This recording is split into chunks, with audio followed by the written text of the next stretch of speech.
Capital ignores national borders. Today, the global economy operates as a frictionless machine, rapidly moving logistics, raw materials, and financial data across the planet to generate wealth for a highly coordinated billionaire class. While money flows freely, the people who actually create that wealth are kept strictly contained.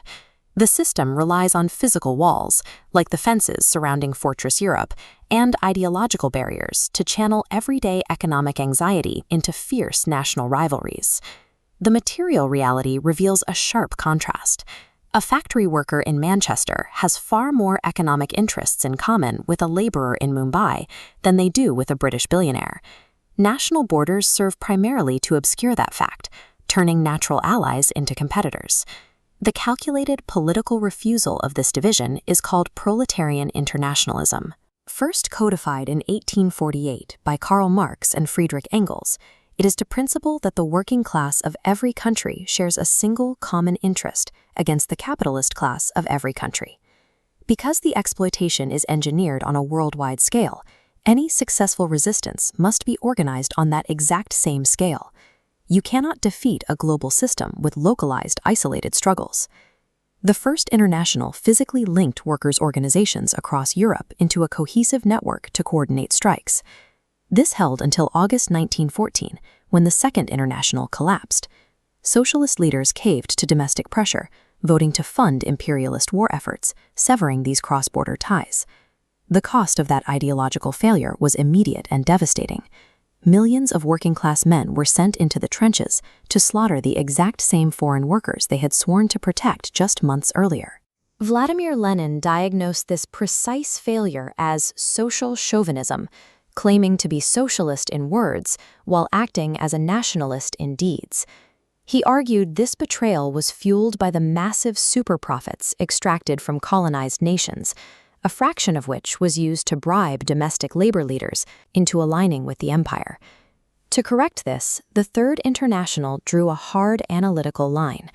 They established that Marxist-Leninists must distinguish between two competing forms of nationalism: the reactionary nationalism of an oppressing empire and the progressive nationalism of an oppressed colony fighting for its own self-determination.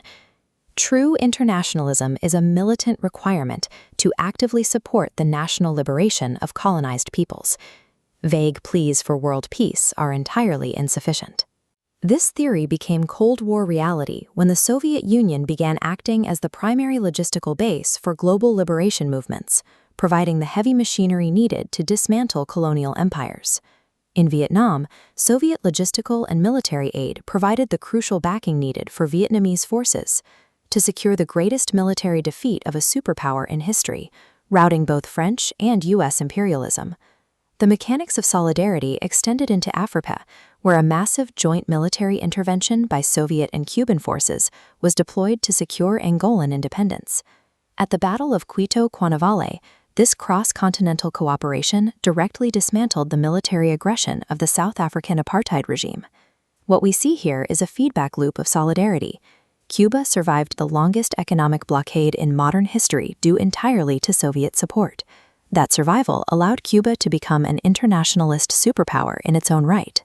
The small island nation systematically deployed thousands of its own doctors, teachers, and soldiers to combat zones and medical crises across Latin America and Africa. Every localized victory for national liberation strips resources, land, and cheap labor away from the global empire.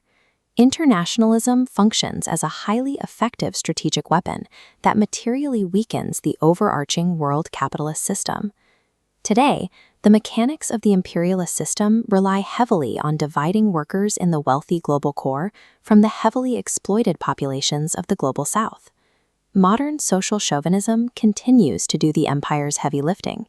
It surfaces when supposedly left-wing politicians vote to expand military alliances like NATO under the guise of human rights, or when trade union leaders blame immigrants for stagnant domestic wages instead of the corporations exploiting them. Right now, solidarity with Palestine serves as the ultimate contemporary litmus test. Decades of occupation and violence, backed by U.S. imperialism, make this the front line for genuine internationalism in the 21st century. Defending oppressed nations requires concrete action. For organizers in the core, that means actively demanding the unconditional lifting of blockades and brutal economic sanctions, which operate as acts of war by other means, against nations like Cuba and Venezuela. Genuine internationalism requires a hard choice. It demands prioritizing the survival, sovereignty, and liberation of the global South over the cheap goods and economic comfort that imperialism brings to the core. It also requires actively disrupting the machinery of new conflicts. Organizers must cut through the propaganda, oppose the tariffs, and resist the military encirclement currently driving us toward a new Cold War with China. In 1847, Friedrich Engels outlined a foundational maxim that remains completely unbroken. A nation cannot become free and at the same time continue to oppress other nations. True global working-class solidarity acts as a strategic alliance, refusing the framework of charity. It begins with the courage to identify and attack the main enemy exactly where it lives, right at home among your own ruling class.